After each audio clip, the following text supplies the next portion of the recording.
visi, labai smagu matyti pirmoje mūsų tinklalaidėje, kuris startuoja nuo šiandien kartu su visu ciklu, tai yra mediacijos anatomija.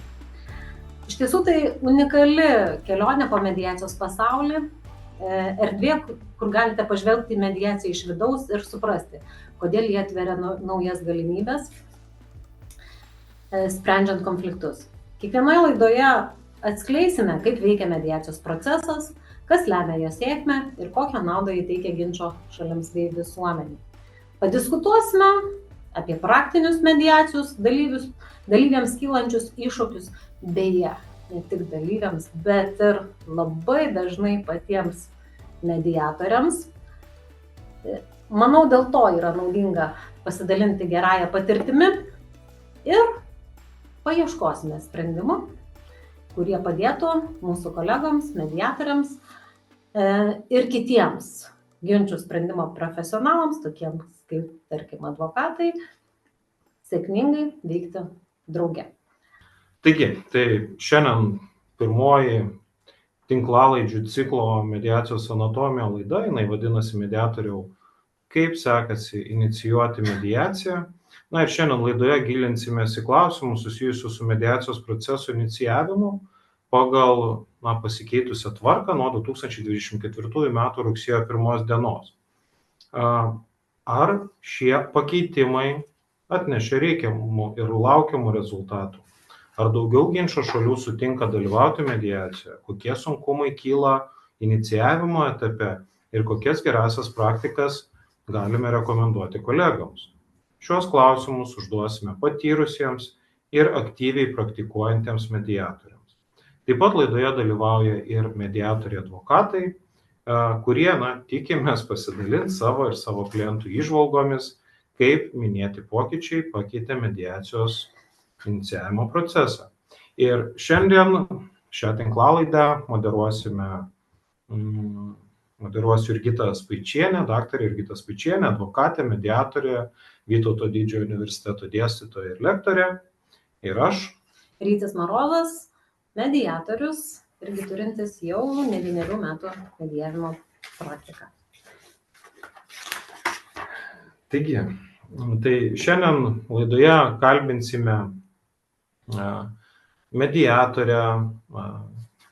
mediatorę supervizorę, MIKK ambasadorę Lietuvai, Odetą Intę. Sveiki, Odeta. Sveiki visi. Romutę Laurinavičienę, teisininkė, mediatorė, kuri aktyviai medijuoja nuo 2018 metų, padeda ginčo šalims spręsti tiek šeimos, tiek ir administracinius ginčus. Sveiki, Romutė. Sveiki. Taipogi pakalbinsime advokato padėjėją, praktikuojančią mediatorę ir tinklaraščio, kuriame diskutuojama apie įvairius ginčų sprendimo būdus, autorė, tai yra Lidžita Kolosauskaitė. Labas vakaras. Kartu su mumis šį vakarą ir advokatas, tapęs mediatorium, kuris turi tiek administracinės teisės dėstymo patirties, tiek darbo valstybinėse institucijose patirties, bei pastaruosius metus aktyviai atstovaujantis klientams teismuose, arbitražuose ir mediacijose. Tai yra kolega Rytis Paukštė. Sveiki, Ryti. Labą dieną visiems. Taigi, ir nuo 2024 m. rugsėjo 1 dienos įsigaliojo privalomosios mediacijos šeimos ginčuose inicijavimo modelio pokyčiai. Iki įsigaliojant šiems pakeitimams, kai dėl privalomosios mediacijos inicijavimo asmuo kreipdavosi į valstybės garantuojamos teisinės pagalbos tarnybą, pranešimą antrai ginčo pusėje apie inicijuojamą mediacijos procesą siųsdavo tarnyba. Ir tik antrai pusiai sutikus medijuotis buvo paskiriamas mediatorius, kuris toliau organizuodavo mediacijos procesą. Kaip žinia, tai buvo daroma, tas informavimas buvo atliekamas, siunčiant asmeniui formalų raštą elektroniniu, kartais dar ir paprastu paštu. Iš tiesų, toks formalus mediacijos inicijavimas labai dažnai nulemdavo tai, kad asmenys, kurie gaudavo pranešimus apie mediaciją, neturėjom tokių galimybių pasiklausti, pasikonsultuoti, kas tai yra. Ir iš tiesų negalėjo būti supažindinti su mediacijos privalumais, su pasiekmėm, su pačiu procesu.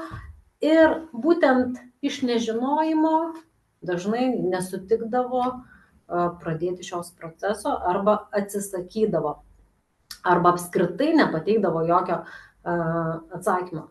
Taigi, nauja tvarka vis dėlto sąlygojo tai, kad mediatoriai yra tiesiogiai įtraukiami į šį procesą, tai yra per 3 dienas nuo sprendimo priėmimo mediatorius privalo susisiekti su kita šalimi, išsiųsti pranešimą, siūlyti medijuotis ir labai dažnai būna tas asmuo, kuris pirmas atsako į visus kylančius klausimus apie mediacijos procesą. Šiuo pakeitimu buvo siekiama ir tikimasi, kad ankstesnis ir asmeninis mediatoriaus įsitraukimas padidins asmenų sutinkančių dalyvauti mediacijose skaičių. Taigi šiandien ir kalbėsim apie tai, kaip mediatoriams sekasi inicijuoti mediaciją ir kaip šis pokytis pakeitė patį mediacijos inicijavimo procesą. Klausimas, ar atnešė lauktų rezultatų. Taigi. Kadangi tikrai naujas mediacijos inicijavimo modelis jau, sakykime, galioja daugiau kaip metus ir norėčiau paklausti vieno iš jūsų, kaip šie jūsų nuomonė, kaip šie pokyčiai paveikė mediatoriaus vaidmenį visame mediacijos procese? Ar Romute, gal jūs galėtumėte atsakyti? Gerai, dėkui už suteiktą žodį. Tai ką, žinoma, kad pakeitė, todėl kad mediatorius tapo, galima sakyti, mediacijos procedūros vedlys nuo pat pirmų akordų, tai yra nuo pat pirmų minučių, ko anksčiau moderatoriai nebuvo, iki mediatoriaus ateidavo tik tai jau, kaip pasakyti, sprendimai tokie, kai gaudavo iš abiejų šalių sutikimus. Dabar mediatorius gali įsitraukti į procedūrą nuo pat pradžių. Ką tai reiškia? Tai reiškia labai mums daug kaip mediatoriams, nes visų pirma, mes mediatoriai galim tiesiog užmegzti ryšį su kita šalimi, kuriai siunčiam pranešimus dėl sutikimo medijuotis. Taip pat turbūt labai svarbus yra dalykas, kad mes galime jau šitame etape paaiškinti apie mediacijos pačią procedūrą, mediacijos principus, jos privalumus, kuo anksčiau turbūt to tikrai nedarydavo, nes formaliai, kaip ir minėjo, moderatoriai nusiųsdavo tiesiog pranešimą, ar sutinkate ar nesutinkate medijuotis, o dabar mes turim puikią progą, ne tik tai, kad įsiųsti pranešimus, mes turim puikią progą ir kartu pasiskambinti tai šaliai, pasiteirauti, ar gavo tą pranešimą, išgirsti jį, kaip jisai supranta. Turbūt ir labai mums svarbu, kad mes jau šitame etape įprastai galim kitą šalį išklausyti, atliepti jo nuogąstavimus, kaip ir minėjau, paaiškinant tiesiog pačią mediacijos procedūrą, nes būna įvairių atvejų, būna, kad žmogus net nežino, kas yra ta mediacija, ir net nežino apskritai, kas čia tokio ir su kuo čia jisai susidurs. Tai šis pokytis yra iš tikrųjų labai esminis mums kaip mediatoriams, jis yra tikrai, manau, naudingas visom šalim.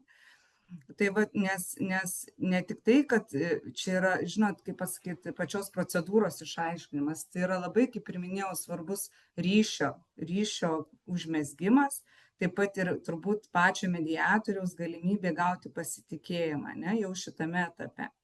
Nes tas žmogus, kuris inicijuoja mediaciją, jisai tikėtina galbūt jau ir išreiškia tą pasitikėjimą mediacijos procesu, inicijuodamas tas žmogus, į kurį kreipiasi dėl mediacijos į kitą šalį, kad duotų sutikimą. Jisai šiame etape dar nebūna išreiškęs pasitikėjimo šituo procesu. Tai kitaip tariant, tai tikrai pakeitė, mes patapo mediatoriai tikrai vedliai ir turbūt tai džiugina, nes džiugina patys rezultatai.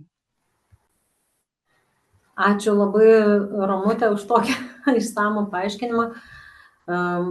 Šiaip norėčiau paklausti, ko gero, mūsų dalyvės, kuri turi bene didžiausią patirtį inicijuojant mediaciją, tai yra Odetos. Vis dėlto, susisiekus su šalim, iš jūsų patirties, kokie veiksniai atgraso šalis nuo mediacijos? Ar būna taip, kad žmonės sulaukia pasiūlymo medijuotis, išsako tas neigiamas nuostatas ir tuo pačiu, ar galėtumėte apibendrinti, kas juos paskatina dalyvauti mediacijoje, kada jie apie tai žino pirmą kartą. Tuo labiau, kad dabar jau mediacija šiek tiek žinoma, bet anksčiau mes turėjom situaciją, kada pasakius žodį mediacija, ilgai tekdavo aiškinti, kas tai yra. Tai Odeta. Dėkoju Jurgita, dėkoju Rytį ir tikrai džiaugiuosi tokia puikia galimybė sudalyvauti pirmoji tinklalaidė, tai yra be galo didelė garbė. Ačiū, kad pakvietėt, pirmiausiai norėčiau už tai padėkoti. Ir aš iš tiesų labai taip džiugiai klausiau Romutės intro, įžangos apie tuos privalumus, kai mediatorius atsiduria ankstesniai toj mediacijos, pradžios stadijoje, tai yra mediacijos inicijavimo stadijoje. Kaip Jurgita, jūs minėjote, aš esu tas mediatorius, kuris aktyviai darbuojasi mediacijos srityje nuo 2015 metų, tai tuo metu dar mediacijos įstatymo nebuvo. Tai teko tikrai nemažai turėti patirties ir turiu patirties su privačių mediacijų inicijavimu, tai šitas pasikeitimas iš esmės mano darbė jokių didelių pokyčių nepadarė, nes nesu dabar šiuo metu aktyvi VGTP administruojamų mediacijų praktikė. Tai kalbant apie tą galbūt pasipriešinimą, tai natūralu, kad žmogus gavęs pranešimą ir tas tokį, kaip Romutė ir sako, sausą galbūt kartais pranešimą ne iš tarnybos, kaip buvo anksčiau, gali sureaguoti labai įvairiai. Ir vienas iš tų sureagavimo būdų tai yra išvis nebeskaityti, neignoruoti gautą laišką. Arba, tarkim, galbūt net ir pasipriešinti, kodėl aš turiu čia kažkur tai eiti, kam čia to reikia, apie ką čia visą tai susiję ir panašiai. Na ir turbūt visi kaip mediatoriai puikiai žinom, kad už kiekvieno pasipriešinimo slepiasi kažkokios tokios gilesnės priežastys. Ir praktika ir patirtis, mano, rodo, kad dažnai tos priežastys yra susijusios su nežinia, tai yra galbūt trūksta informacijos, žinių, kas yra ta mediacija, su tam tikra baime ir nerimu, tai yra, ką aš čia darysiu, ar aš galėsiu tinkamai galbūt atstovauti, ginti savo teises ir interesus. Tai yra, žmogus turi daug labai klaustukų apie patį procesą, apie patį mediatorių, apie kitos šalies interesus ir kol jis negauna galbūt kažkokių atsakymų į tuos klaustukus, tol, tarkim, galbūt tas pasipriešinimas ir gali būti pakankamai gyvas. Tai iš tos patirties, kurią turiu aš, tai iš tiesų inicijavimo procese mediatorius turi būti labai aktyvus. Ta tikrai galiu labai stipriai ir užtvirtinti ir patvirtinti. Ir tas inicijavimas jis neturėtų būti vien tik tai formalaus laiško išsiuntimas. Kaip Romutė ir minėjo, tai yra išsiuntus laišką tikrai visą laiką siūloma susiskambinti, susisiekti, galbūt jeigu yra elektroninis laiškas, tai yra siekti kiek įmanoma daugiau to tokio paprasto, žmogiško, neformalaus ryšio ir santykio užmezgimo. Nes vėlgi, kaip ir pratęsiant Romutės mintį, aš tikrai labai sutinku, kad nuo šito rašto išsiuntimo, nuo pirmo kontakto su klientu, pradeda megztis mūsų ryšys. Ir čia jau atsiranda tas pirmas sutikimas, sutikimas dalyvauti, sutikimas galbūt gauti informaciją apie mediaciją. Ir nuo to užmegzto pirminio ryšio tikrai labai smarkiai priklauso ir tolimesnė mediacijos eiga, tai yra ar klientas pasitikės tuo pačiu mediatoriu. Aišku, turbūt natūralu, kad ir mediatorius gavęs galbūt kažkokių daugiau klausimų, kur yra abejojama jo kompetencija, o kodėl aš čia turiu ateiti pas jūs medijuotis, kas jūs čia toks ir taip toliau, irgi gali sureaguoti. Ir sureaguoti taip gynybiškai, taigi aš esu mediatorius, aš esu sąraše, kas čia per klausimai gali kilti. Ir tas gynybiškas sureagavimas gali irgi šiek tiek įtakoti kažkokį tokį jau mini konflikto atsiradimą tarp būsimo kliento ir mediatoriaus. Tai aš manau, kad kuo labiau mediatorius atsako į visus tuos klausimus, ne, kuo daugiau suteikia galbūt tos informacijos apie patį mediacijos procesą, tuo didesnė yra tikimybė, kad klientas pasakys taip. Ir kadangi, kaip Jurgita išsakė, esu ir privačios tos mediacijos, ne, praktikė, tai čia dar yra dar vienas iššūkis, tai yra apmokėjimas už paslaugas, su šitu iššūkiu BGTP administruojamos mediacijos praktikai mediatoriai nesusiduria. Tai galiu pasakyti, kad jeigu tu nepuoli piršti savo paslaugų per jėgą, kad čia aš pats esu geriausias ir vienintelis, ne, bet suteikia žmonėms pasirinkimo galimybę, tai yra be savo siūlomos kandidatūros gali pasiūlyti susipažinti ir su sąraše esančiais mediatoriais. Didžioji dalis žmonių susipažinę pasako tam pirmajam mediatoriui taip. Turbūt kilo natūralus klausimas iš tiesų ir kuris aktualus visiems mūsų kolegoms mediatoriams. Vis dėlto, kaip sukurti tą pirmą pasitikėjimą per įmanomai trumpiausią laiką. Vat skambutis, Odeta, gal galit pasidalinti, gal yra kažkokie raktiniai žodžiai, kažkokios frazės, ar dar kažkas, kas tą pasitikėjimą užtikrintų? Aš manau, kad mūsų klientai taip, jie yra pakankamai jautrus, nes jie yra tikrai dažnai sudėtingoje tai gyvenimiškoje situacijoje, ne, yra krizėje, konflikte ir taip toliau. Tai turbūt tas raktinis žodis vieno kažkokio nebebus, bet mano patirtis rodo, kad šiltas žmogiškas kontaktas tai yra labai didelis žingsnis į tą ryšio užmezgimą ir pasitikėjimo stiprinimą. Jeigu mes labai formaliai, labai teisiškai bendrausim, ne, ten titulais visokiais prisistatysim, tikėtina, kad tą klientą išgąsdinsim. Taip, kai kuriems žmonėms yra svarbus ir tie jūsų titulai, bet tuos titulus mes galim ir vėliau pristatyti. Tikslas yra žmonėms suteikti žmonių kalba, kaip mėgstu sakyti, ne, labai aiškiai, labai paprastai suprantamą informaciją apie mediaciją. Tai yra pabrėžti tuos privalumus, kaip jūs Rytė minėjot, kaip jūs Jurgita minėjot, kad tai yra iš tiesų būdas, galimybė pažiūrėti į jų situaciją kitomis akimis, ne, ir jų teisė tą galimybę pasinaudoti arba ne. Tai būtent jie patys ir sprendžia. Tai kažkokių stebuklingų frazių tikrai neturiu, bet aš manau, kad, kaip sakiau, žmogiškumas, paprastumas, aiškumas ir toks tikrai noras, nuoširdus noras įtraukti klientą. Ačiū labai Odetai. Iš tiesų, gal kažkas iš kolegų dar pasidalintų tą pasitikėjimo sukūrimo, kai sakau, paslapties receptu, kurį naudoja ginčo šalių inicijavimo procese, tiesiog paaiškinti apie mediaciją taip, kad ginčo šalių suprastų, koks tai yra geras procesas ir kuo jisai gali būti ginčo šalim naudingas. Tai ar turite kažkokių paslaptingų receptų? Aš galiu pasakyti, kad aš siųsdama pranešimą, dažniausiai, aišku, siunčiu elektroniniu paštu, turbūt kaip dauguma mediatorių, aš niekados neminiu žodžio privaloma. Taip, tai vadinasi pagal įstatymą privaloma, bet aš sąmoningai to žodžio vengiu. Kodėl? Todėl, kad, pavyzdžiui, buvo netgi situacija, kai žmogus paskaitęs tame pranešime, ar ne, kur turim tą standartinę formą privalomą, jis ir klausęs tokio pasipiktinimo, tai kas man bus, jeigu aš nedalyvausiu, kodėl čia privaloma?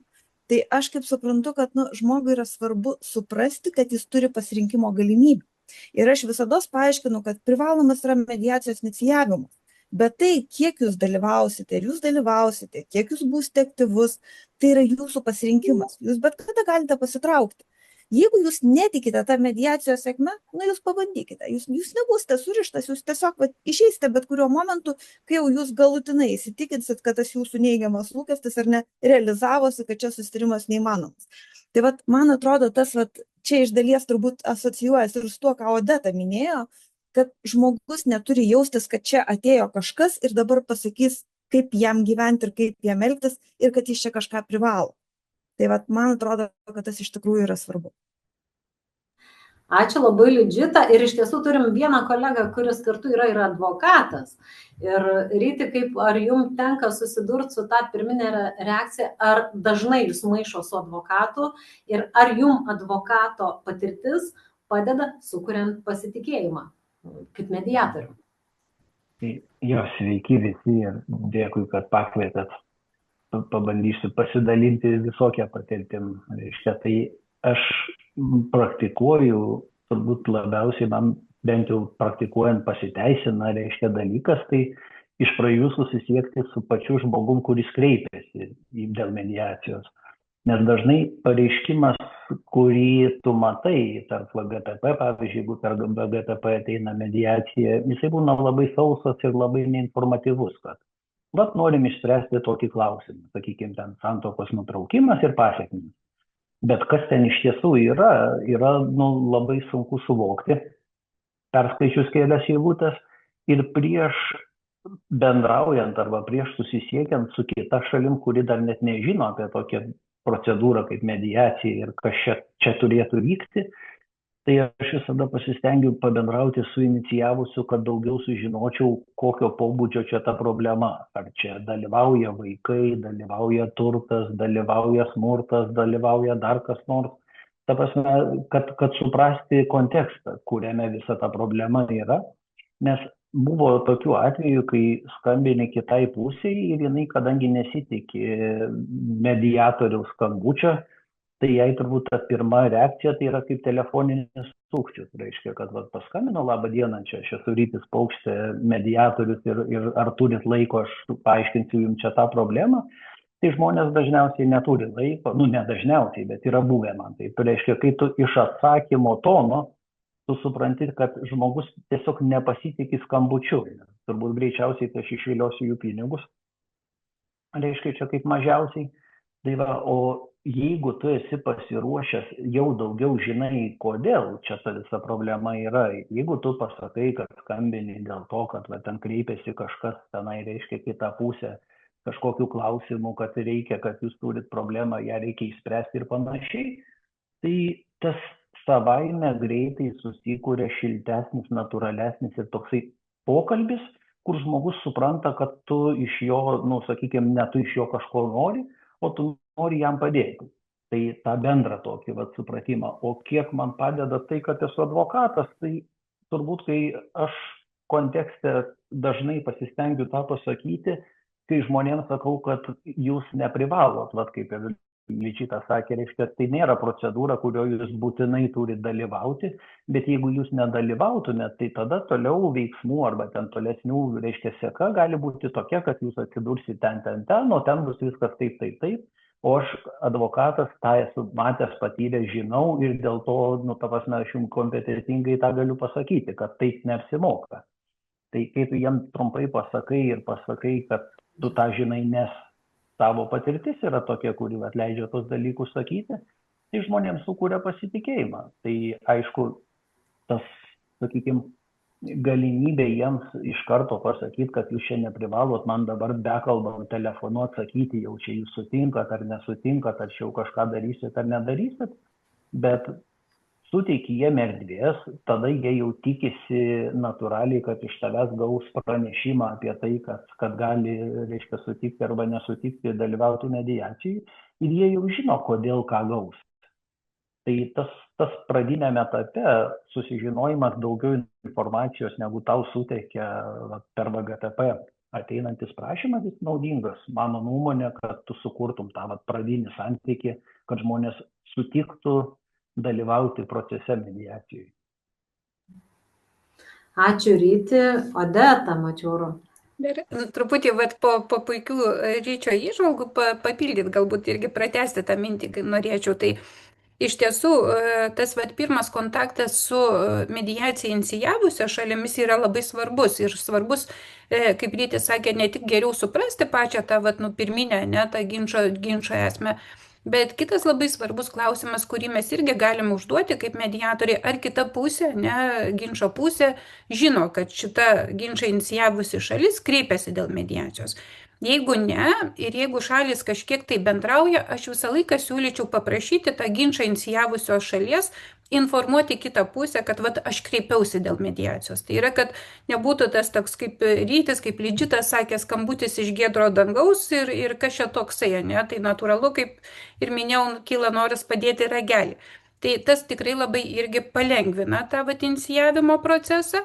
Kitas, ne, galbūt irgi toks praktinis patarimas, ką aš irgi labai dažnai darau, ne, tai kartu su siunčiamu pranešimu dėl inicijuojamos mediacijos, aš paprastai nusiunčiu labai trumpą savo pristatymą, tokį, kaip žinot, kaip gyvenimo aprašymas su trumpa tokia informacija apie save. Vėlgi dėl ko? Dėl to, kad kuo žmogus daugiau žino, tuo mažiau nerimo turi, ne? Nes nerimas yra iš dalies susijęs su tuo nežinojimu. Tai kuo daugiau jisai nuo pat pradžių gauna kažkokių tai tokių informacijos kruopelyčių, tuo lengviau jam yra priimti sprendimą. Ir dar toks praktinis, ne, patarimas, čia jau daugiau toks truputį su humoru, tai yra, kad kai mes visą laiką kontaktuojam su kita šalim, aš kolegoms siūlyčiau vengti žodelio, čia jums skambina mane ir trukdo jūs mediatorė Odeta. Tai tą žodelį trukdo siūlau išbraukti, nes jeigu trukdai, tai jau žinutė ir siunti, kad trukdai. Tai čia jau geriau būtų tą žodelį trukdo kažkaip pakeisti kažkokiu žodeliu kitu. Tai čia tokie perliukai, Jurgita, kai prašė, tai pabandžiau prisiminti. Taip, na, bet kokiu atveju tikrai kiekvienas iš mūsų kolegų turim savo, kaip aš sakau, triušių kepurėje, kuriuos laiks nuo laiko ištraukiam ir kuriuos naudojam, turim sukaupę savo patirtį. Bet, na, netgi ir su visom didelėm pastangom, su paaiškinimu paprastai apie mediaciją, be jokio privalomumo, bet kas nutinka, jeigu viena iš šalių vis dėlto atsisako dalyvauti mediacijoje, nesutinka? Na, kokį vaidmenį tada atlieka mediatorius? Ar jisai dar turi įkalbinėti tą ginčo šalį kažkokiu būdu, o gal... Kas tada būna, Lidžita, gal jūs mums pasakysite? Aš manau, kad, ta prasme, kas yra įkalbinėjimas? Pristatyti mediacijos privalumus, ar ne, kad tai gali išspręsti jūsų konfliktą, jūs galite išvengti teismo, jūs galite išvengti iš to sekančių finansinių išlaidų, emocinių išgyvenimų ir taip toliau, suteikti tą informaciją, nes mediacija tikrai yra didžiulis privalumas, mano akimis, lyginant su teismu, ir aš šiandien tą patį teisme iš teisėjo netgi girdėjau, kad teisėjų taip pat lūkestis, kad kuo daugiau šalių susitartų taikiai. Tai yra viskas tvarkoje. Bet įkalbinėti kažkaip įkyriai, nežinau, vos ne kažkokią emocinį spaudimą daryti, kad jūs tarsi kažką skolingas, ar tai man kaip mediatoriui, ar ten kitai šaliai, ir koks jūs niekadėjas, kad jūs nenorite čia tą mediaciją pasinaudoti. Aš manau, kad tai būtų neetiška, tai to neturi būti. Tai visados turbūt reikia labai labai jautriai jausti tą ribą, kur aš suteikiu informaciją, kur aš paskatinu, ir tą ribą, kur aš jau užsiemu tokiu šiek tiek psichologiniu terorizmu, kad žmogus stovi, žodžiu, susigūžęs ir nebežino, kaip čia nuo manęs atsitraukti ir pabėgti. Žinot, kaip būna turguje, ta prasme, pirkite už rankos ir nežinai, kaip pabėgti, ir perki, kad ranką paleistų. Tai būtent taip neturėtų būti. Ir žinoma, kartais turbūt yra neįmanoma pasiekti, kad 100% visų žmonių, kuriem pasiūlyta, sutiktų dalyvauti. Ir čia tikrai manau, kad lemia ne mediatoriaus kažkoks elgesys, tinkamai, netinkamai jis inicijavo, gražiai kalbėjo ar negražiai kalbėjo, ar kreipėsi vardu, ar kreipėsi ponė, bet labai dažnai lemia būtent paties žmogaus kažkokios nuostatos, kažkokie išgyvenimai, kažkokia galbūt situacija su ta kita ginčo šalimi. Yra žmonių, kurie tiesiog nenori ir viskas. Lidžita, o sakykit, o ar yra tekę turėti tokių atvejų, kai pradžioje atsisako, o paskui sako, atsiprašau, vis dėlto dalyvausiu mediacijai? Galbūt ne visai tokių, bet man yra tekę turėti tokių atvejų, kai tu paskambini ir žmogus iškart reaguoja labai priešiškai. Netgi, pavyzdžiui, tokia viena įsimintiniausių, tai inicijavo moteris santuokos nutraukimą. Vyras pirmiausia išsakė nepasitenkinimą, kad aš esu mediatorė moteris. Sako, jūs pagalyti būsit šališkai, jūs man žmoną palaikysit, o tai ar aš galiu rinktis mediatorių, kodėl čia moteris?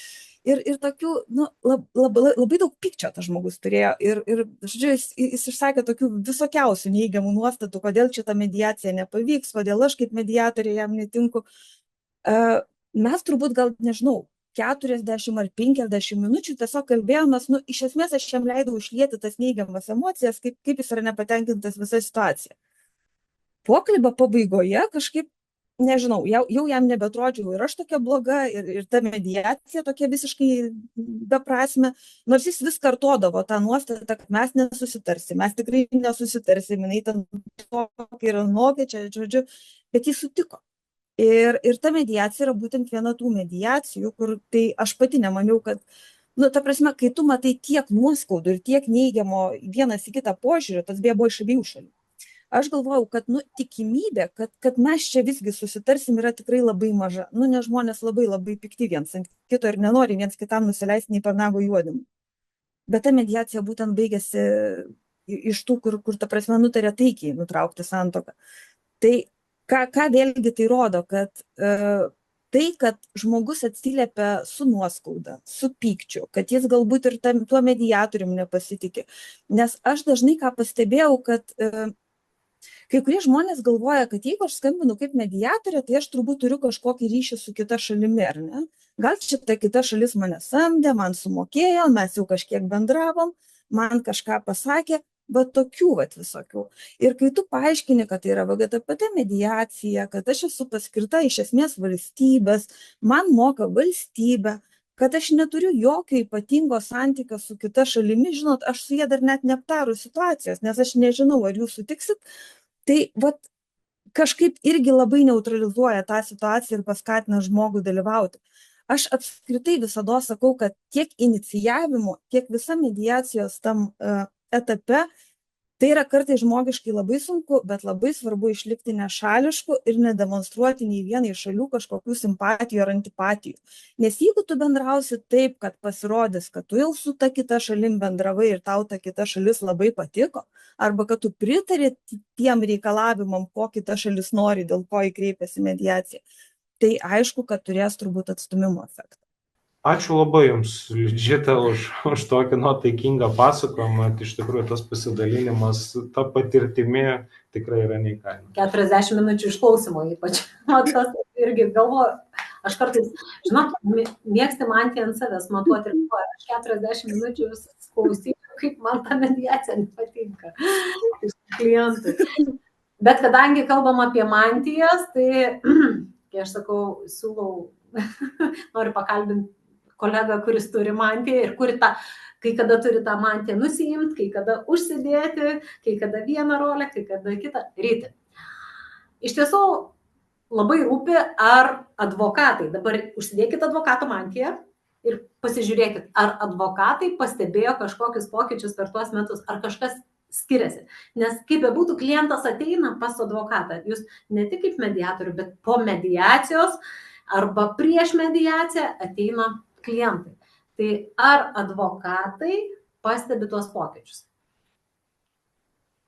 Už visus pasakyti, aišku, labai sunku, ką jie pastebi, bet aš asmeniškai kaip advokatas, reiškia, ir kaip pats šalies kažkokios klientės, reiškia, atstovas, ir kaip mediatorius, to pačio advokatas, tai galiu pasakyti, kad kai matau, kad kažkuris yra iš dalyvių mediacijos atstovaujamas advokato, ar ten užpildytas prašymas pradėti mediaciją advokato, tai tarp tų mediacijos dokumentų aš visada dažniausiai susiradęs ten tos advokatus, man su jais daug lengviau bendrauti, kad jie suprastų apimti tos problemos, aš suprasčiau jų lūkesčius, reiškia, ir kad jie jūs ištransliuotų šalim. Tai kai pas mane ateina klientai, kuriems, sakykime, inicijuojama arba prieš kuriuos inicijuojama mediacija, arba kurie nori inicijuoti mediaciją, tai aišku, tas santykis tarp advokato ir, sakykime, kliento arba paaiškinimas, kas ta mediacija ir kad toj mediacijoje mediatorius dabar jau yra toksai, sakykime, pradiniai stadijoje aktyvus žmogus, arba kuris ieško kontakto, ieško to būsimo mediacijos susitikimo, tai šitoje vietoje, man visada kažkaip tai atrodo, kad naudinga kaip advokatui, sakykime, ir dalyvauti kaip atstovai, ir dalyvauti kaip mediatoriai, ir tie santykiai tarp advokatų kitų, kai tu su jais bendrauji apie mediacijas, jie labai, čia net sunku kažkaip taip aiškiai pasakyti, jums, ta prasme, palengvėjo, aš manau, palengvėjo ta pirminė stadija, kai perėmė iniciatyvą mediatoriai, tai advokatam jinai palengvėjo, nes su juo tu gali tiesiog jau pabendrauti. Žinai, kas jisai, žinai, ar pasitikėsi, nepasitikėsi, žinai, ką klientui apie tai pasakyti. Tai čia gal nelabai aiškiai iš tą santykį apibūdinau, nes pats dviprasmiai rolė, vienais atvejais vienoj, kitai kitoj. Ačiū labai, Ryti, už, kaip sakant, tą dviejų mantijų pakeitimą. Ir vis dėlto norėtųsi, kad ir kiti diskusijos dalyviai dar pasidalintų kaip kuriom išvalgom apie inicijavimą. Taip, bet kokiu atveju ir buvo esmė šito klausimo, ar advokatai pajautė kažkokį pokytį dėl pasikeitusios inicijavimo tvarkos. Kiek aš iš Ryčio išgirdau, kad vis dėlto advokatam vis dar tenka paaiškinti ginčo šalim, kas tai yra mediacija, mediatorius ir to pradiniai stadijai, turbūt į tą reiktų atkreipti daugiau dėmesio, norint pasiekti didesnį kiekį tų sėkmingų mediacijos inicijavimų. Ačiū labai, Ryti. Taip, bet kokiu atveju tas informavimas yra vienu atveju sudėtingesnis, kitu atveju lengvesnis, bet susisiekus su pačiu kita ginčo šalimi, ne ta, kuri inicijavo, su kokiais pirminiais klausimais ir nuostatomis apie mediaciją, apie šitą procesą susiduria mediatorius pats, kai susisiekia su ginčo šalim. Ir kokie yra tie didžiausi iššūkiai, kuriuos jums reikia įveikti. Romute, norėčiau jūsų paklausti. Iššūkiai ir kaip jūs juos įveikėte? Skeptiškai, sakykime, nusiteikusių mediacijos atžvilgių ginčo šalių. Taip, tai jau turbūt čia išgirdom tai, kad matyt priklauso nuo pačios situacijos. O tos situacijos būna įvairios. Kaip jau ir minėjo lygtai Odeta, kad turbūt pirmas dalykas priklauso nuo to, ar žmogus žino, kad ta kita šalis inicijavo mediaciją.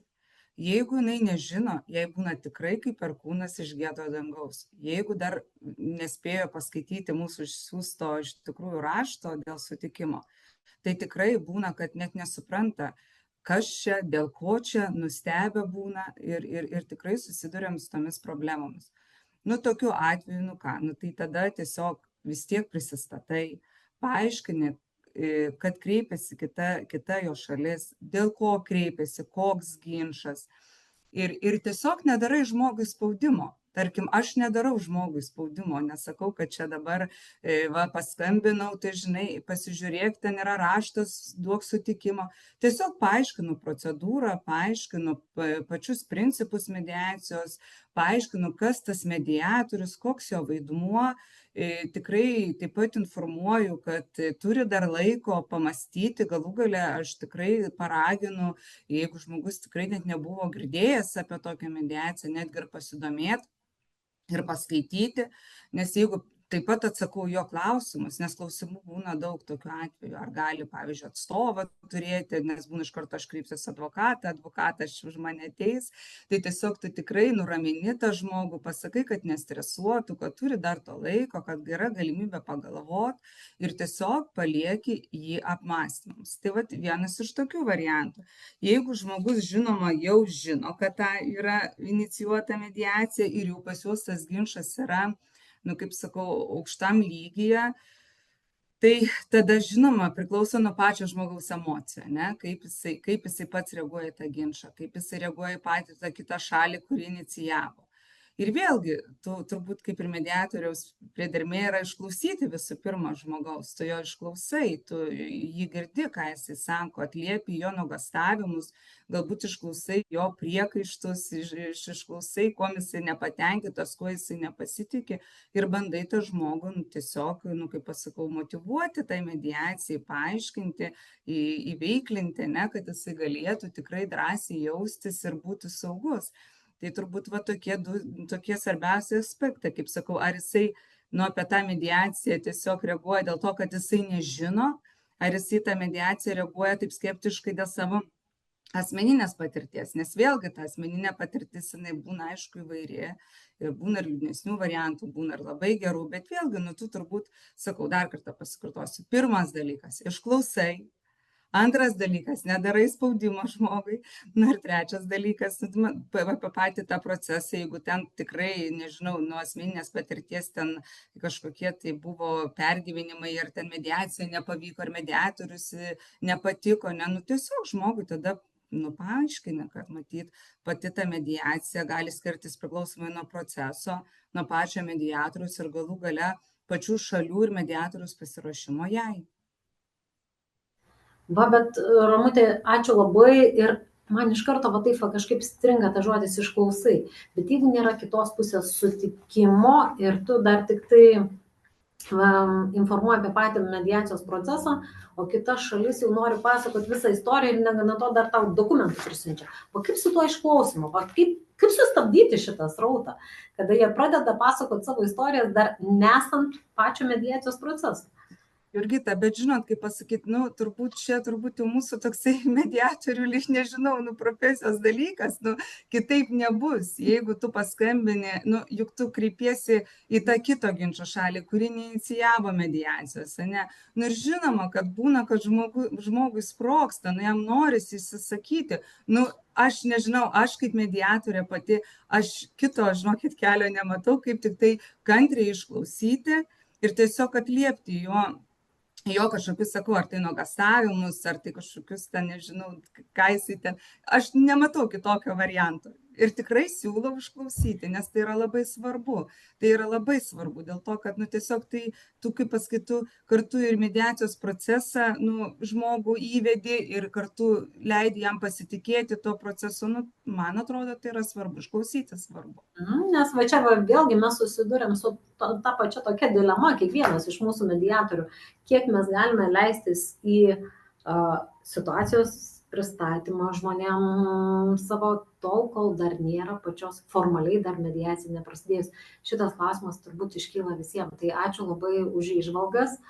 Ir labai svarbu, kiek aš ir iš Ramutės išgirdau, net ir pačiose pradinėse tos inicijavimo stadijose labai lankščiai pasižiūrėti tą mediacijos procesą, bendrauti su abiem ginčo šalim ir kartais, net ir išklausyti, kol dar neturime teisės turbūt klausyti tų ginčo šalių, labai empatiškai ir klausantis.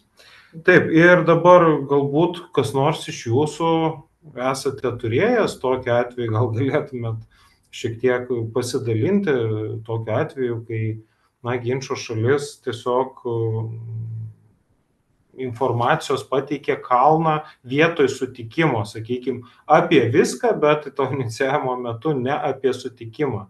Ar yra kam tai buvę ir kokios jūsų patirtis? Aš manau, kad visi į tas pinklės tokias pakliūnam, nes, vėlgi šiuo metu ir mūsų klientai yra pakankamai išprusę, mokantis pamanipuliuoti ir tuo pačiu mediatorium, ir kartais net ir tie mūsų klientai būna jau ne vienoje mediacijoje sudalyvavę. Tai patirties turi visi, ir mediatoriai, ir klientai.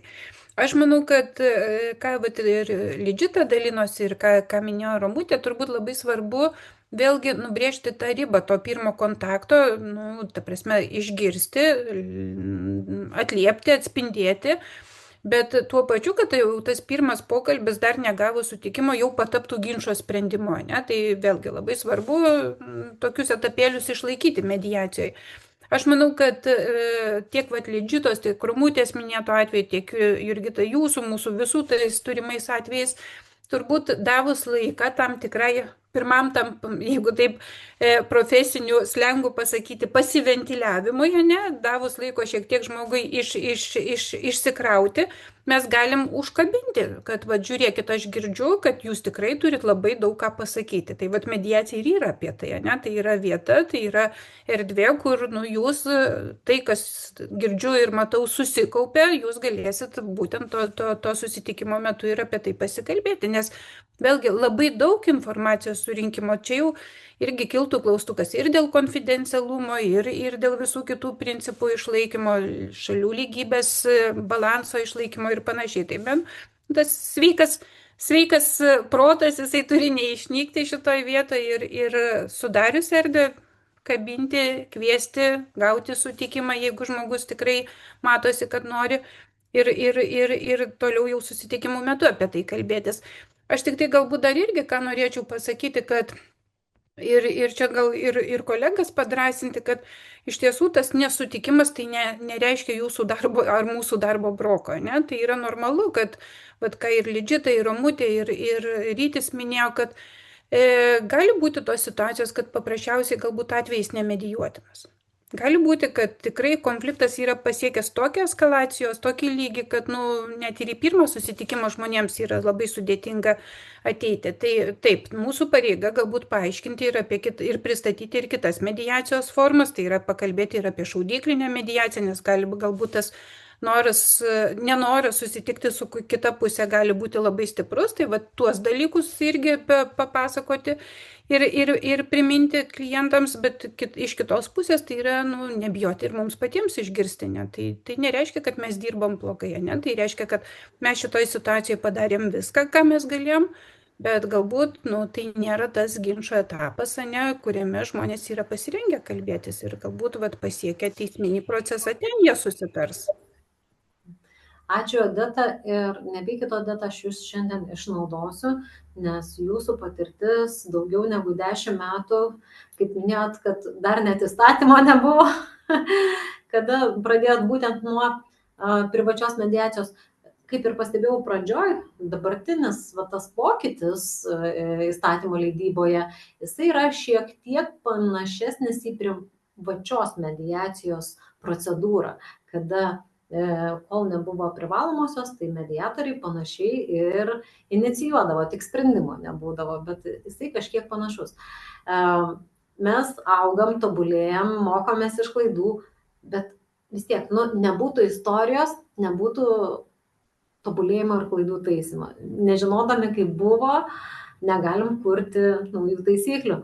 Klausimas, Odetai, iš tiesų, man tai pačiai labai smalsu, vis dėlto per 10 metų, kaip pasikeitė pačios mediacijos inicijavimo procedūra, kurią tu pati taikiai, tobulinai ir, kai sakau, dabar jinai yra tokia, kokia yra, su pranešimu, su trumpu prisistatymu, su skambučiu kitai šaliai. Tai jeigu lyginant tuos pirmosius kartus, informavimo kitos šalies ir dabartinį, vis dėlto šitas pokytis yra, kuo skiriasi ir kas privertė visą tai tobulinti? Iš esmės, tai turbūt pagrindinis skirtumas tai yra, jeigu atsisuk ten 10 metų atgal, tai turbūt jau dabar retas klientas, kuris nežino, kas yra mediacija. Vienaip ar kitaip jau žmonės yra girdėję. Aš, kai tik pradėjau dirbti, tikrai turėjau tokių ir anekdotinių situacijų, kuomet žmogus atėjęs pas mane į ofisą, į biurą, pradeda tikrai čia gyvas atvejis, pradeda dairyti žvakių ir sako, kur čia ta dabar meditacija vyks, sako, kvėpavimo pratimai ar kas čia. Tai buvo. Ir aš manau, kad dabar bent jau paskambinus, prisistačius, kad esi mediatorius, jau retas, kuris perklausė, kas ta mediacija. Tikrai didžioji dalis žmonių žino ir man tas tikrai labai kelia didelį tokį džiugesį, nes turbūt jau mediacija nėra naujovė mūsų gyvenime. Kitas dalykas, kad iš tiesų, ką aš irgi jau stebiu, kad kartojasi tie patys klientai. Tai yra, kad prieš 10 metų žmonės turėjo galbūt pirmas santuokas, dabar taip susiklosto gyvenimas, kad ir antros skyrybos jau vyksta. Ir aš žiūriu, kad vis tas pats klientas kelintą kartą sugrįžta. Tai čia turbūt irgi, kad atsiranda jau toks irgi geras įprotis, jeigu aš atsiduriu kažkokioj sudėtingoj situacijoje ir vieną kartą pabandžiau ir man patiko ir įsinešiau galbūt kažkokią gerą ir naudingą emociją iš to, aš jau sekantį kartą netgi be jokių institucijų nenukreipimo, aš jau pats ieškau mediatoriaus ir kreipiuosi į tas privačias mediacijas. Tai aš manau, kad čia yra didžiausias pokytis. Kitas dalykas, kad mes ir patys kaip mediatoriai, man kas labai džiugina ir aš tikrai labai su tokiu didelė šiluma klausiau ir Romutės, ir Lidžitos, ir Ryčio, kad keičiasi ir pačių mediatorių požiūris į procesą. Jeigu mes anksčiau labai taip formaliai žiūrėjom į mediaciją kaip į ginčo sprendimo būdą, toks tikrai buvo teisinio kvapelio šitame procese buvo pakankamai daug, Tai ką aš dabar girdžiu ir ką aš matau bendraudama su kolegomis, kad atsiranda to ir tokio kitos pusės mediacijos, ne? Ir aš pati savo labai neseniai supratau, kas yra mediatorius. Tai mediatorius yra santykio specialistas. Ir vat, teikdami savo paslaugas, nekurti santykio su klientais mes negalim. Ir vat, čia turbūt irgi tas yra labai svarbu ir tam inicijavimo procese, tai yra, kad nuo pat pradžios mes turim įdėti daug pastangų sukurti tą santykį ir vat aš ką matau, kad iš tiesų tas labai keičiasi, kad mažėja formalizmo, daugėja santykio, daugėja supratimo ir to supratimo būtent iš paties mediatoriaus, ne kiek iš klientų. Ir mes tada savo pokyčių mokom ir klientus kitaip žiūrėti į konfliktus. Tai čia trumpai tiek turbūt. Trumpai, bet iš tiesų labai labai tiksla ir kita vertus, man tai labai rezonuoja ta mintis ir čia yra mano tokia, kai sakau, sena svajonė, kad asmuo turėdamas problemą ir ruošdamasis ją spręsti, pirmiausiai ieškotų ne advokato, o mediatoriaus. O advokatas būtų pagalbininkas, kuris, kaip sakant, padėtų įvertinti tam tikrus teisinius aspektus. Oponuosiu truputį, Jurgita. Aš tikrai labai džiaugiuosi, kad ir kreipiasi pas advokatus ir Ryti šiandien yra puikus pavyzdys, kad jeigu klientai kreipiasi pas advokatus, kurie tikrai išmano ir žino, kas yra mediacija, jie tikrai visada paskatins savo klientą drąsiai eiti. Kaip gerbiamas Simaitis, jisai visą laiką advokatus pavadina tais vartininkais. Tai iš tiesų aš manau, kad be partnerystės, be to gero santykio su advokatais ir dar vienas pokytis irgi prie to, kad tikrai labai pasikeitęs ir advokatų požiūris į mediaciją. Tai be galo didelė pagarba ir dėkingumas ir advokatams, kurie skatina savo klientus nebylinėtis, o pirmiausiai pabandyti susitarti taikiai. Tikrai tai padeda, aš tą ir turėjau omeny, kad ne tai, kad ne pas advokatą, bet bylinėjimąsi turėjau omeny, kad ieškotų geriau ginčo sprendimo, eitų ieškoti per mediaciją, o ne per advokatą į teismą. Aš tai turiu omeny, o dėl advokato ir sakiau, be abejo, teisinių patarimų reikia, nes kitaip kai kurios sutartys gali tapti neįgyvendinamomis. Tai va.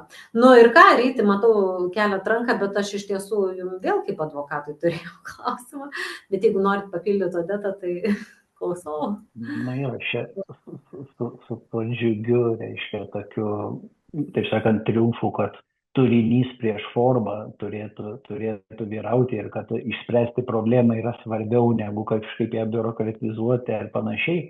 Tai tiesiog vieną tokį neseną pavyzdį negeros praktikos, reiškia, turėjau, kai kreipėsi dėl mediacijos, pasakė, kad nori išspręsti, tarkim, su tėvyste susijusius klausimus. Kita šalis, kai su jie susisiekė, ten nebuvo dar taip paprasta, reiškia, sakau, kad irgi nori išspręsti tėvystės klausimus, jisai ten ilgainiui susitarė, kad ateis į mediacijos sesiją, bet neatėjo. Pabaigiau mediaciją, kad kaip nepavykusią ir ta inicijavusi mediaciją šalis, sako, man reikia advokato pagalbos, advokato reikia, kad valstybės garantuojamas būtų, kad kreiptis į teismą ir kai atėjo pas valstybės garantuojamos teisinės pagalbos tarnybą, sako, mums reikia išspręsti ne tik tai tėvystės, bet ir išlaikymo, bendravimo klausimus ir taip toliau, bet sako, tavo mediacija, kurią tu inicijavai, tai buvo tik apie tėvystę. Tai mes tau negalim duoti advokato spręsti ne tik tėvystei, bet ir kitiems tiem reikalam, reiškia, išlaikymui, bendravimui ir taip toliau. Tai skambina man tada jau ta šalies, reiškia, inicijavusios padėjėja, pagalbininkė. Sako, tai ką man dabar daryti? Tavas mes sako, formaliai tai tavo mediacija buvo, turėjo būti apie tėvystę, nes mes kreipdamiesi taip nurodėm, o liko neišspręsti arba reikia išspręsti ir kitus klausimus. Tai sakau, tada pradėkit naują mediaciją, o jeigu norit, kad vėl būtų pas mane, nurodykit, kad norit mediatoriaus. Tai iš kažkokiu būdu kitos šalies, reiškia, sutikimą, kad aš vėl būčiau mediatorium gavo. Paskyrė naują mediaciją, kur jau platesnis klausimų ratas, bet gaunasi taip, kad toj pradžioj biurokratizmas nuo šitoj vietoje tiesiog laimėjo prieš turinį, ką reikia išspręsti. Kartais būna ir tokių, taip sakant, kodėl advokatas irgi galėtų būti dalyvis, kad padėti tinkamai įforminti dokumentus, be to, kad pritart, kad susitaikytų.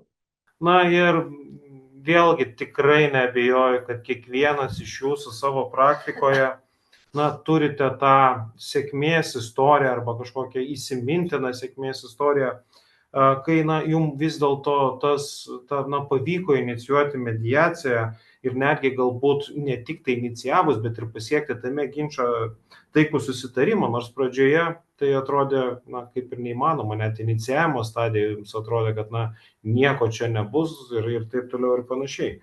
Ir jūsų nuomonė, kokios jūsų savybės galbūt kokie jūsų veiksmai padėjo sukurti tą sėkmės istoriją. Aš visada kažkaip sėkmę laikau, gal kai ta mediacija išplinta daugiau negu Lietuva. Mes dabar savo, čia erdvėj tai sakom, čia žmonės nesupranta, kas čia ta meditacija, mediacija, kuo jie skiriasi ir panašiai, bet tų tarptautinių santykių ir santuokų arba šeimos teisė yra daug, tų visokių tarptautinių santokų, tarptautinių turtų, panašių dalykų. Tai iš tiesų, kai galvoji, kad nepavyks išspręsti mediacijos čia tik tarp Lietuvos žmonių kažkokių piliečių, tai viena tema, bet kai tau atsiranda iššūkis su tarptautinė, sakykime, teise kažką bendro turėti. Tai vienas iš tokių buvo čia pavyzdžių, buvo vaiko išlaikymo klausimas, kai tėtis yra vengras. Ir mediacija tarp lietuvės ir vengro. Ir aišku, lūkestis buvo, kad ar žmogus iš vis atsilieps, reiškia, į tą pranešimą. Ir jeigu atsilieps, tai kaip jį reaguos. Nes jam Lietuvoje kažkoks mediatorius, kuris čia nei valstybės pareigūnas, nei ką, kad jisai čia imtųsi spręsti jo kažkokią tai privačią problemą, turbūt labai buvo, sakykime, toks ir man buvo labai įdomu, kaip sureaguos. Ir kai sutiko dėl susitikimo mediacijos ten nuotolinio, irgi buvo įdomu, kaip elgsis. Bet realiai žiūrint, kai jis išklausė, kaip čia funkcionuoja Lietuvoje tas ginčų mediavimo, sakykime, procesas, kaip čia galima išspręsti ginčą, nepatiriant kažkokių didelių formalių sunkumų. Ir sutiko, ir jie ten patys sutarė jau kaip ir suformins dokumentus ir tik sakau, jūs man tada bendrai apibrėžkit, kaip pasibaigė, ar pavyko, ar nepavyko. Tai po kiek laiko parašė, kad viskas susitarėm, viskas veikia ir gyvena. Tai kai tarptautiniam šitą perkelį tą mūsų mediacijos institutą į tarptautinius vandenis, tada labai visada smagu, kai pasiteisina, kai veikia gyvai. Tai toks, arba ten buvo atvejis, kai buvo, sakykime, čia gal be detalių kalbant, tai moteris lietuvė su meksikiečiu susilaukė vaiko Naujoje Zelandijoje, ten susitarė, kaip jie gyvens atskirai, tada išsivažinėjo, jinai grįžo į Lietuvą, jisai į Meksiką ir išlaikymo klausimas, tame tarpe vaiko išlaikymo klausimas, reiškia, ir nežinai, ar susisieks ar ne, tai atsiliepė jisai ir jo advokatas. Ir per nuotolinius, kai pradedė aiškintis, o jie tau aiškina, kad Trumpas uždėjo muitus Meksikai ir dabar aš toj darbo nebeturėsiu, o pas mus atlyginimai tokie, kokių jūsų aukščiausias teismas, kaip išlaikymo dydžio nelabai supras, tai tada tu supranti tą tokį globalumą visų tų reikalų. Bet šiaip, tie iššūkiai tarptautiniai, man jie, pavyzdžiui, tikrai įdomus yra. Tai ir dėl kalbinių dalykų, ir dėl kažkokių kultūrinių, mentalinių galbūt dalykų irgi yra įdomus dalykas. Ir kai pasiseka, labai jautiesi toks patenkintas tuom, kad veikia. Taip, Ryti, ačiū už pasidalinimą. Matau, Odeta kelia ranką ir lygiai. Kadangi Rytis turėjo kitų patirčių, kur žmonės labai džiugiai priėmė mediaciją, aš tai turėjau tokia truputį su ironija kitos pusės reakcija. Tai yra, kad tėtis gyveno Jungtinėje karalystėje ir kai aš susisiekiau, jis sako, pasirodo, jūs pakankamai civilizuota šalis, kad irgi tokias paslaugas turit. Tokia reakcija buvo. Iš tiesų, grįžtant prie tų tokių linksmų, galbūt tokių irgi įdomesnių atvejų, nes mes visi turbūt turim daug tų sėkmės visokių atvejų, bet atvejai, kurie lieka atmintyje, tai man turbūt didžiausią įspūdį paliko ne šeimos mediacija, bet darbo santykių mediacija. Ten mediaciją inicijavo vadovas, kadangi vienoje gydymo įstaigoje buvo konfliktas tarp vieno skyriaus darbuotojų. Na ir mes ten susitikom, lygtais dvi ginčo šalis, kurios dalyvavo, bet aš nespėjau išeiti iš susitikimo, prie durų stovi dar 4 moterys ir sako, mes irgi norim į šitą meditaciją, nes konflikte ir mes dalyvaujam. Tai va tas inicijavimas, jis gali būti toks, žinot, tarp 2 žmonių, o paskiau va, po pirmo pokalbio jis gali mediacija išsiplėsti iki kelių šalių dalyvavimo. Tai turbūt būna tų tokių linksmų, kuriozinių atvejų ir mūsų darbe. Aš dar tik taip galbūt prie to, vat, kad nepameščiau minties, kadangi mes irgi kalbam apie inicijavimo procesą, kur aš galbūt, vat, kadangi esu kaip ir Romutė ir Jurgita vertinimo komisijos, mediatorių vertinimo komisijos narė, kur aš matau tokia galbūt, tokia grėsminga praktika truputį, kad mes jau ne vieną kartą turėjo tokius atvejus, kur paaiškėja, kad mediaciją inicijavo abi šalys ir kreipėsi į skirtingus mediatorius.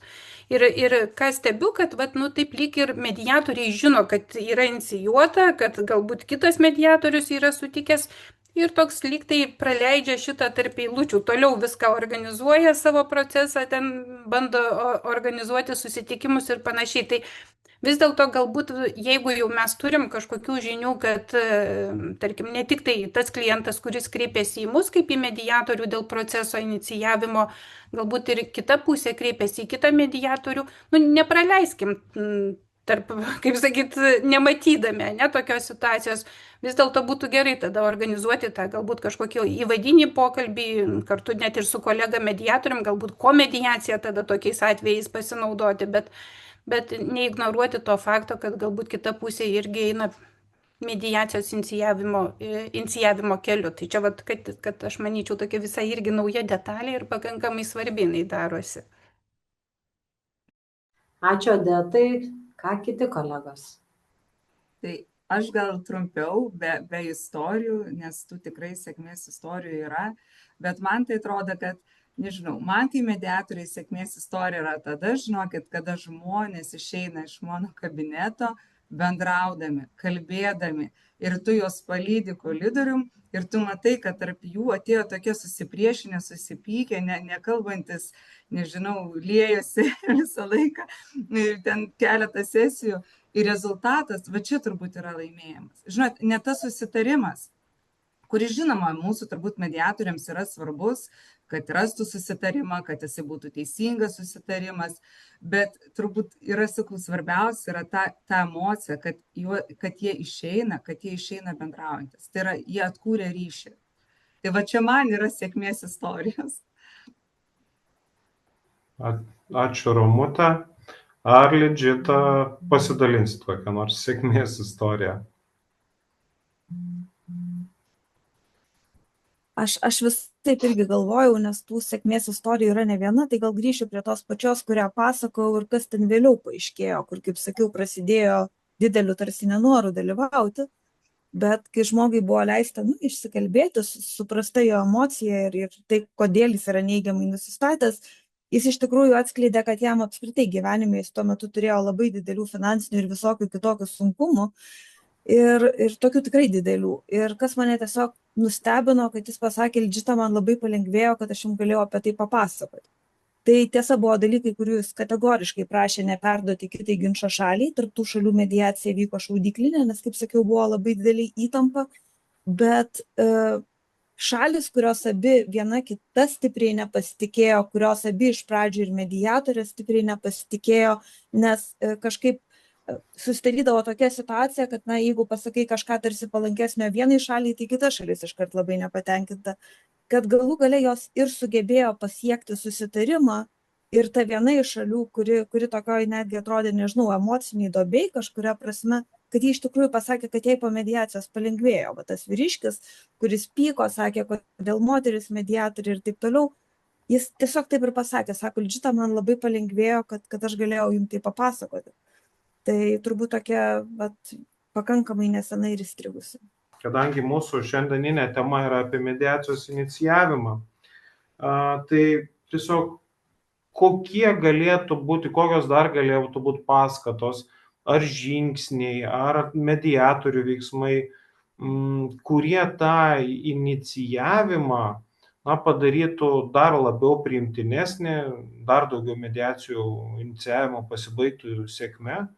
Jūsų nuomonė, po vieną dalyką, kas tai galėtų būti ta tokia idėja fix? Aš tik tai galbūt matyčiau, kad nežiūrint to, kad, kaip ir pati sakiau, kad žmonės jau vis labiau ir labiau žino, kas yra mediacija, bet aš manau, kad nėra didesnio žinutės nešėjo kaip pats mediatorius. Tai va, turbūt galbūt irgi tas padėtų, paskatintų žmonės labiau naudotis šituo procesu. Jeigu mes patys, nežinau, eitume į mokyklas, dalintumėmės apie mediacijos naudą, bendruomenėse kalbėtume apie mediacijos naudą, kad iš esmės, žiūrėkit, mes išgyvenam labai panašius etapus, kaip išgyveno ir psichologai. Anksčiau žmonės pas psichologą nėjo, nes aš nekvailas, ne, ir manęs gydyti nereikia, dabar jau darbą keičiant žmonės konsultuojasi ir tarėsi. Tai kuo mes daugiau kalbėsim apie mediaciją patys, ne, kuo labiau skleisim šitą žinią, tuo jinai bus labiau priimtinesnė ir net nekils abejonių, kad tai yra geriausias, ne, bent jau pirminis galbūt ginčo sprendimo etapas. Kitas galbūt svarbus dalykas yra, kad ir tų sėkmių atvejų viešinimas. Kolegos, kas mane pažįsta, žino, kad aš esu tikrai labai mylėtoja angliškos praktikos ir man patinka anglų teismų sprendimai. Tai ten tikrai nekarta buvo pasisakyta apie didelės mediacijos naudas ir kad būtent mediacijos pagalba, tarkim, net tam pačiam teisminiam procese pavyko išspręsti didelės vertės ginčius, ne, kur viena ar kita pusė bylinėjantis galėjo patirti didelis piniginės išlaidas ir nuostolius. Tai tokių atvejų viešinimas jis irgi galbūt rodytų, ne tik, kad mes kalbam apie kaip procesą tą gėrį, ne, bet žmonėms jie visą laiką renkasi mediaciją, kai jie mato tame ir kažkokią praktinę naudą, ne, finansinę naudą. Tai jeigu kalbėtume ir apie tuos sėkmės atvejus, juos nuasmeninant, aš manau, kad visuomenė irgi labiau paskatintume ir priartintume prie mediacijos pasirinkimo. Tai čia tokios galbūt politiniai pasiūlymai. O tai pritarčiau, kad reikia žmogui naudą parodyti. Tai tarkim, anksčiau nebuvo tokio labai aiškumo, paskui kažkuriam aukščiausio teismo išaiškinime radau, kad sako, jeigu jau tu nusiteikei eiti į teismą, bet pabandysi mediaciją, tai gali sutaupyti 25% žyminio mokesčio. Tai man kartais atrodo, kai ten ginčas yra apčiuopiamas, nors kažkokios reikšmingesnės vertės, tai vien tas, sakykime, žmogui pasiūlymas sutaupyti per žyminį mokestį pradžiai jau irgi yra, galimybė kažkokia įtikinti, bet ne visus motyvuoja, arba ne visiems padeda argumentai apie pinigus. Tai dažnai konfidencialumas, dažnai kažkur tai, sakykime, neviešumas kažkokių dalykų, jis irgi būna neretai rimtas argumentas, kodėl reikėtų tokio ginčo arba tavo problemos neišnešti įmanomai į viešumą. Tai pinigai ir neviešumas turbūt tas, kas ant greitųjų, sakykime, kaip argumentai turbūt labiausiai patinka. Bet aš, kai ruošiausi šiandienos pokalbiui, pasižiūrinėjau ir dirbtinio proto klausiau, reiškia, sakau, parodyk man statistiką po to, kai čia ta reforma 24 rugsėjį atsitiko, ta inicijavimo, koks pokytis. Ta prasme, statistika kokią nors, iš kur nors ištrauk, tai jisai man tik parodė, kad labai padidėjo šitos valstybės garantuojamos teisinės pagalbos tarnybos patalpų užimtumas mediacijom. Tai sako, galbūt tai reiškia, kad pirminė stadija inicijavimo pagerėjo, nes daugiau reiškia šitų, o pačių mediacijų, jo supratimu, nepadaugėjo kaip tokių skaičių. Reiškia, bet padidėjo patalpų užimtumas. Tai arba visi formina ant tų patalpų, arba reiškia, iš tiesų, galbūt ta pirminė stadija, kažkiek tai tikrai efektyvesnė, bet mes dar nežinom atsakymo. Čia, kaip sako politologai iš didžiųjų apylinkių, palaukim, balsų ir matysim. Taip, bet kol kas vėlgi kiekvieną, galbūt ne visi iš esančių, aš šiek tiek reaguoju į Ryčio paskutinį tą pasakymą apie tą statistiką, tikrai kol kas jos dar nėra.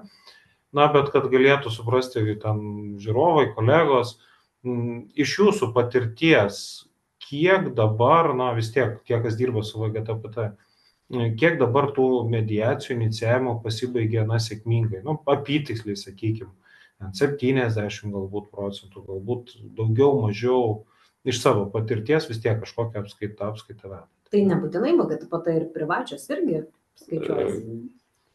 Taip, bet šitą tvarką pakeitė, na, šiek tiek VGTPT. Taip, Lidžita. Mano statistika yra 100%. Tai yra tie, su kuriais pavyko susisiekti, nes būna, kad siunti paštu nepasiekė, ten aiškinės elektroniniu paštu, dar skambini. Jeigu, žodžiu, prisibeldi, tai nesu gavus nei vieno atsisakymų. Vieninteliai atvejai, kurie neveikia sėkme, tai yra tie, pavyzdžiui, yra tik registruotas paštas, namų adresas išsiunti ir tu ten matai, kad net nenueina tas laiškas, praeina tos 14 dienų, turi išrašyti pažymį. Tai labai labai didelis. Ir aš kiek pastebiu, kad, nes aš, kaip suprantu, kiti mediatoriai skambina iš karto praktiškai išsiuntę pranešimą. O aš darau šiek tiek kitaip. Aš siunčiu pasiūlymą dalyvauti mediacijoje, tada palaukiu ir jeigu tam tikrą laiką nėra jokios reakcijos, tai dažniausiai tai jau yra net link termino pabaigos, aš skambinu, tikslinuosi, ar žmogus gavo tą pasiūlymą, ar jis jau apsvarstė, gal jis turi dar papildomų klausimų. Ir aš kiek pastebėjau, kad netgi tie, kurie matyt buvo pasilikę tą klausimą kažkada ateičiai ir panašiai, jie gauna tą papildomą informaciją, apsisprendžia ir dažnai net tą pačią dieną pažymi, kad sutinka dalyvauti ir atsiunčia sutikimą. Ar, Romute, jūs turite kažkokią statistiką, ar dirbate su VGTPT? Taip, dirbu su statistika, bet gal pradžiai dar noriu pasisakyti dėl tos motivacijos. Minėjo Rytis, kad yra labai, advokatas Rytis, kad labai yra svarbu iš tikrųjų piniginė reikšmė. Ir aš tikrai sutinku, tai turbūt vienas iš pagrindinių argumentų, kur žmonės suklūsta tikrai. Bet žinot, dar yra labai toks svarbus dalykas, kiek aš pastebėjau, kad kai tu žmonėm paaiškini, kad vis tik tai mediacijos procese jie patys priims sprendimą.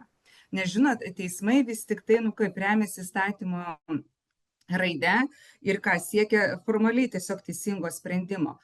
O čia vis tik tai jie patys nuspręs. Ir žinot, kai patys žmonės nusprendžia, iš tikrųjų yra ir vykdyti daug lengviau, nes jie randa sutarimą, jie įsivaizduoja, kaip tai įvykdys.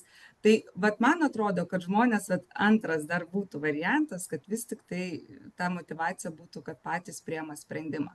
O dėl savo statistikos, tai jeigu kalbam tikrai nuo praeitų metų rugsėjo mėnesio, tai pas mane irgi 100%, jeigu man pavyko susisiekti su žmogum.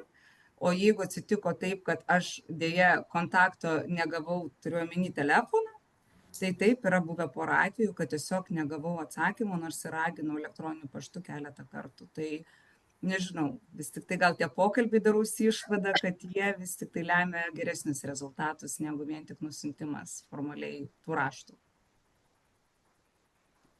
Taip, ar dar jūs, Lidžita, pakėlėte ranką, ar čia dar nuo seniau jinai?